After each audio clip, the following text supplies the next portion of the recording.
안녕하십니까. 7월 22일 김경국TV 시작하겠습니다.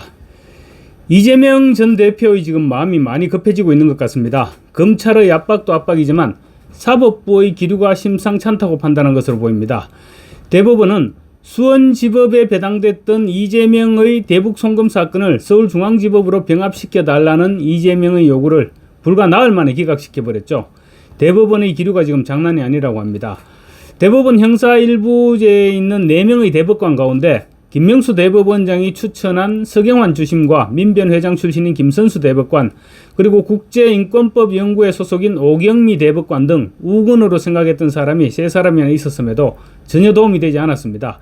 누군가가 대법원의 기류를 이재명에게 전달해 줬을 수도 있습니다. 그렇다면 대법원의 기류가 그렇다면 10월께로 예상되는 선거법 위반과 위정교사 혐의 1심 선고 후 항소심과 3심도 시간 끌기가 어려워질 수 있다, 이런 판단도 했을 법합니다. 뿐만 아니라 검찰은 대장동과 백현동 위례신도시 개발 비리 의혹, 그리고 성남FC 불법 후원금 사건도 분리심사를 법원에 요청하기로 했다고 하는데, 이 부분까지 만약에 법원에서 수용을 해버리면 이재명은 그야말로 아무 짓도 못하고 일주일에 재판만 4-5일 받아야 하는 그런 형편에 빠지게 됩니다. 그러지 않더라도 대북 송금 재판부인 수원지법 형사 11부 신진우 재판부가 집중심리라도 벌이게 되면 1심 기간도 대폭 줄어들 수 있습니다. 대법원의 신속 재판 기류에 이재명 측에서 긴장한 모습이 지금 역력합니다. 이재명 전 대표가 대표직을 내려놓은 이후 당 지도부에서 이재명의 사법 리스크를 언급하지 않았습니다. 그런데 정치검찰 사건조작 특별대책단이 오늘부터 나서서 억지를 부리기 시작했습니다.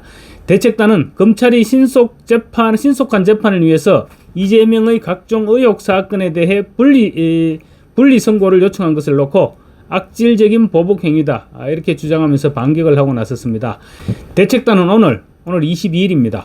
오늘 오전 국회 소통관에서 긴급 기자회견을 열고 야당 정치인을 감금하는 법정 연금 정치 탄압을 즉각 중단하라고 요구했습니다. 이재명이 재판 지연을 시도하다가 먹혀들지 않으니까 검찰이 앞장서서 재판을 지연시키고 있다는 말도 안 되는 주장으로도 시비를 걸고 나섰습니다. 대책단은 우선 검찰이 이재명과 관련한 대장동, 위례신도시, 백현동 개발 비리 및 성남FC 불법 후원금 재판을 사건별로 분리해서 선고하는 내용을 법원에 요청할 것이라고 밝힌 부분에 대해서 시비를 걸고 나섰습니다. 검찰의 주장은 4건의 재판을 한꺼번에 할 경우 1심 선고까지 4-5년 정도는 좋게 걸릴 수 있기 때문에 재판부를 분리해서 신속하게 재판을 하자는 것입니다. 또 재판을 오래 끌게 되면 나중에 마지막에 가면 앞선 심리에서 증인들이 무슨 말을 했는지, 어떤 진술을 했는지 기억하기도 어려워지게 된다고 합니다. 물론 기록은 남아있겠지만 기록과 또 듣는 뉘앙스는 느낌이 다른 것이죠. 대장동 등의 사건은 서울중앙지법 형사 33부가 재판을 맡은 지 지금 1년이 넘었습니다. 현재 4사건 가운데 가장 간단한 위례신도시 개발 특혜 의혹에 대해서만 심리가 진행됐고 나머지 3사건들에 대해서는 아직 시작도 하지 못했다고 합니다. 매주 1, 2회 심리 중인데 증거 기록만 20만 쪽이 넘어서 1심에만 수년이 걸릴 수밖에 없습니다.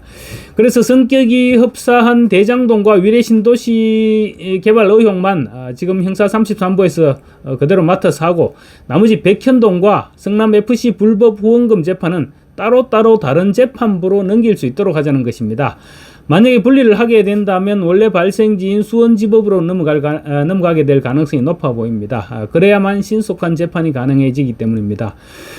대법원이 지난 15일 이재명의 대북 송금 사건을 서울중앙지법으로 병합시켜달라는 이재명의 요구를 거절했던 것도 대장동 사건에 가져다 붙이면 대북 송금 사건이 7-8년 이후에야 1심 선고가 나게 될 것이다, 그런 우려 때문입니다. 실제로 위정교사 사건의 경우 대장동 재판부인 서울중앙지법 형사 33부에 배당을 했습니다. 배당이 됐는데 재판 지연 우려가 심할 것이다, 이런 재판 지원 우려 때문에 별도 심리를 했고, 그래서 오는 9월 30일 날 결심 공판이 열릴 수 있게 된 것입니다. 이렇게 재판부를 분리시키면 훨씬 신속한 재판이 진행될 수 있습니다. 그러자 민주당 대책단은 검찰의 악질적인 보복 행위라고 반발하고 나선 것입니다. 대장동 등의 재판이 분리 심리가 진행될 경우 이재명의 재판 1건이 2건 내지 3건으로 늘어나면서 법정에 출두해야 하는 날이 전가할 수도 있습니다. 그거야 뭐 누가 그렇게 많은 죄를 지어라 한 것도 아니고, 그러니까 죄를 지은 본인이 감내해야 될 부분이죠. 또 설령 분리 심사를 하지 않는다고 하더라도 다른 재판인 수원지법에서 하고 있는 불법 대북 송금에 대한 집중 심리를 하게 되면 그만큼 재판부에 출정해야 하는 날짜는 어차피 늘어나게 되어 있습니다. 이재명은 어차피 22대 국회에서는 국회보다는 재판부에 법정에 서게 되는 날이 훨씬 많을 수밖에 없는 그런 형편입니다. 대책단은 분리심리를 하게 되면 분리심리를 해서 매일 재판을 받게 되면 각각의 재판에 대해서 충분히 준비할 시간이 부족해서 제대로 된 방어권 행사가 부족하다. 방어권을 행사할 시간이 부족하다. 이런 논리도 내세우고 있습니다. 대책단은 특히 재판부 분리 신청에 대해서 이재명을 법정에 연금시켜서 식물정치인으로 만들려는 노골적인 정치적 노림수다. 피고인의 인권을 탄압하는 인권침해 행위다. 이런 말도 안 되는 논리도 내세워서 검찰을 비판하고 있습니다. 저지른 범죄가 웬만해야 형사법의 기본 원칙에 따라 하나의 재판에 병합시킬 수 있지. 사실 이재명의 모든 재판을 하나의 재판에 병합시켰다가는 이재명이 자연수명이 다해서 죽을 때까지도 1심 선고도 내리기 힘들어질 것입니다.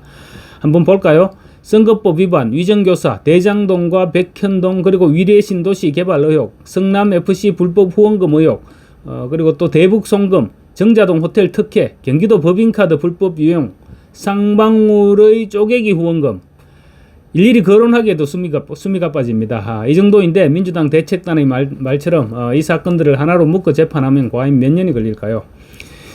이재명은 아마 허리가 꼬부러지도록 죄에 대한 처벌을 받지 않고 재판부만 들락거리게 될 것입니다.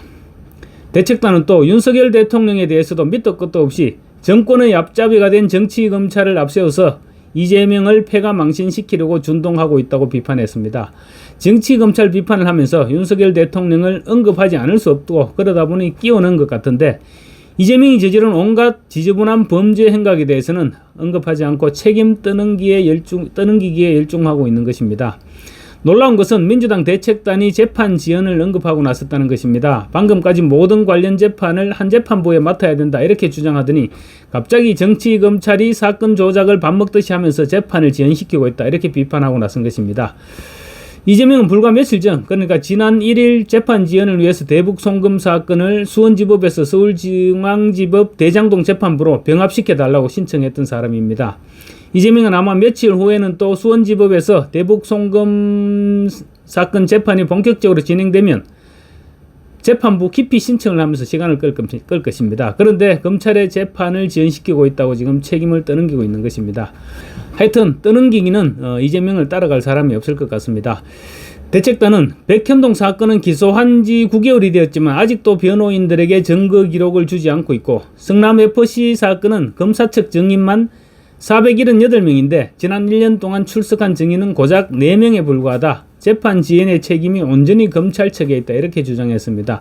아니 심리도 시작되지 않았는데 무슨 증거 기록을 요구하고 증인 출석을 시킵니까?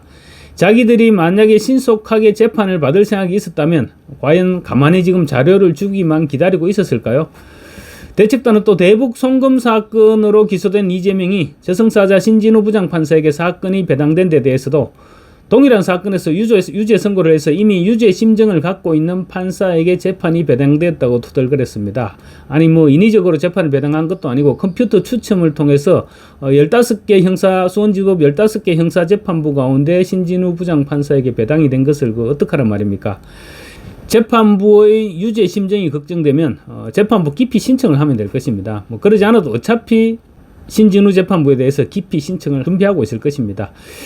이재명은 사법 리스크 방탄을 위해서 대표직을 연임키로 하고 압도적인 당대표 당선을 통해서 힘자랑을 하려고 했습니다. 그러기 위해서 권리당원 투표 비중을 대폭 상향 조정하는 등 전당대회 경선 룰까지 개정했습니다. 의원직에다 171석의 거대 양당 대표라는 방탄복을 겹겹이 껴입고 시간을 벌려고 하는데 날이 갈수록 지금 사정이 여의치 않아지고 있습니다. 이재명은 시간을 최대한 벌면서 윤석열 대통령을 탄핵할 구실을 마련한다. 그렇게 지금 그런 계획을 추진하고 있습니다. 그런데 자신에게 주어진 시간은 지금 계속 줄어들고 반면 윤석열 대통령 탄핵을 본격적으로 추진할 만한 꼬투리는 아무리 찾아도 찾아지지 않고 있습니다. 뭐 없는 것을 찾으려고 하니 찾을 수가 없는 것이죠. 대신 자신에 대한 사법 리스크만 계속 지금 촉박해지고 있으니 정신을 차리지 못하고 있습니다. 며칠 전 CBS 라디오 후보 토론회에서 김두관 후보가 내후년 그러니까 연임을 하는 것은 대표적 연임을 하는 것은 내후년 지방선거 공천을 또 독식하기 위해서 그러는 것이 아니냐 이렇게 계속 따지니까 자기도 모르게 이런 말을 했죠. 아니 나도 내가 어떻게 될지도 모른다 이런 말까지 했습니다. 그만큼 지금 심리적으로 쫓기고 있다는 거죠. 이재명과 민주당의 계획은 대선 때까지 이재명의 각종 재판들에 대한 대법원 선고를 미루는 것입니다. 그런데 지금 최근 들어 사법부의 분위기가 심상찮아졌습니다. 몇몇 재판들은 대선 때까지 도저히 끌고 갈 수 없는 그런 형편이 된 것이죠. 그래서 재판을 끌면서 윤석열 대통령의 임기를 단축시키기 위해서 탄핵 열차를 동시에 출발시켰습니다. 최상병 특검이나 국회 법사위 탄핵 청문회를 무리해서 밀어붙이는 것도 무슨 꼬투리라도 잡아보겠다는 그런 생각에서입니다. 그런데 1차 탄핵 청문회에서는 오히려 해병대 박정훈 전 수사단장으로부터 대통령실로부터 직접 외압을 받은 일은 없었다. 이런 답변이 나오기만 했습니다. 또 2차 탄핵 청문회 역시 불법 청문회인데 대통령과 아무런 상관이 없는 도이치모터스 주가 조작을 탄핵 사유라면서 지금 청문회를 준비하고 있습니다. 그렇지만 역시 기대할 내용은 없을 수밖에 없습니다. 그 사이에 시간은 지금 자꾸만 흘러서 이재명의 사법 리스크는 갈수록 이재명에게는 현타가 되고 있습니다. 급기야 당 정치검찰 조작사건 특별대책단까지 오늘 투입했는데 역시 별무성과입니다. 그런데도 오늘 김두관은 사실상 이재명과 친명 세력을 겨냥해서 쓰레기 집단이라고 퍼부었습니다. 물론 철회하기는 했지만 김두관이 아무 생각 없이 그런 글을 공개적으로 SNS에 올리지는 않았을 것입니다. 이재명의 힘이 서서히 빠지기 시작했다는 것이고 김두관도 그걸 알고 있고 이재명 역시 그것을 피부로 느끼고 있는 것입니다. 앞으로 시간이 지날수록 이재명의 마음은 더욱 다급해질 수밖에 없고 그러다 보면 이재명은 또 똥볼을 찰 수밖에 없을 것입니다. 이제 시간은 계속 윤석열 대통령의 편입니다.